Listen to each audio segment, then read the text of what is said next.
Big boss season 7 promo ఇప్పుడే విడుదలైంది. ఆ ప్రోమో కానీ ఒక్కసారి చూసుకున్నట్లయితే బిగ్ బాస్ కెప్టెన్సీ టాస్క్లు బిగ్ బాస్ హౌస్లో కొనసాగుతున్నాయి. అయితే ఆ టాస్క్లో భాగంగా 3వ టాస్క్ అయితే బిగ్ బాస్ పెట్టేసుకుంటూ వచ్చు. బిగ్ బాస్ మాట్లాడుతూ ఈ టాస్క్లో 4 కంటెంటర్స్ అయితే పాల్గొనవలసి ఉంటుంది. వాళ్ళకి ఇచ్చిన హెల్మెట్పై స్పాంజ్ని చవరకని తెలిపి ఒక టాబ్లో ఎక్కువ నీళ్లు నింపాలి. ఎక్కువ నీళ్ళు ఎవరు నింపుతారో వాళ్ళ కెప్టెన్సీ టాస్క్లు అనర్హులని తెలియజేయడం అయితే జరుగుతుంది. ఈ టాస్క్లో అర్జున్, సందీప్, అశ్విని, బోలా పాల్గొనడం అయితే జరుగుతుంది. వీళ్ళకి హెల్మెట్పై స్పాంజ్ ఇవ్వడం అయితే జరుగుతుంది. వాళ్ళు అందరూ కూడా ఒకే సవర్ కిందకి వెళ్ళి వాళ్ళ స్పాంజ్ని తడిపేసి ఆ స్పాంజ్లోని ఓవర్ ట్రబ్లో వాళ్ళు నింపవలసి ఉంటుంది. అలా టాస్క్ అయితే హోరాహోరీగా సాగుతుంది.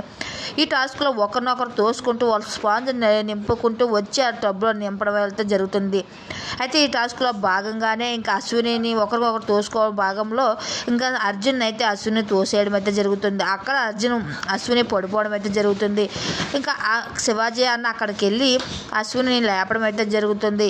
అయితే హౌస్ మేట్ అందరూ కూడా ఆట ఆడుతున్న వాళ్ళు చాలా ఎంకరేజ్ చేస్తూ సపోర్ట్ చేస్తూ ఉంటారు. అయితే బిగ్ బాస్ హౌస్లో కెప్టెన్సీ థర్డ్ లెవెల్ అయితే గేమ్ అయితే ఇలా కొనసాగుతుందని చెప్పవచ్చు. అయితే ఈ వారం కెప్టెన్ ఎవరు అవుతారో మీరు ఎవరు అనుకుంటున్నారో, మీకు ఎవరైతే ఆ హౌస్ మేట్లో ఎవరు ఇష్టం, మీ అభిప్రాయాన్ని కూడా కామెంట్ సెక్షన్లో తెలియజేయండి.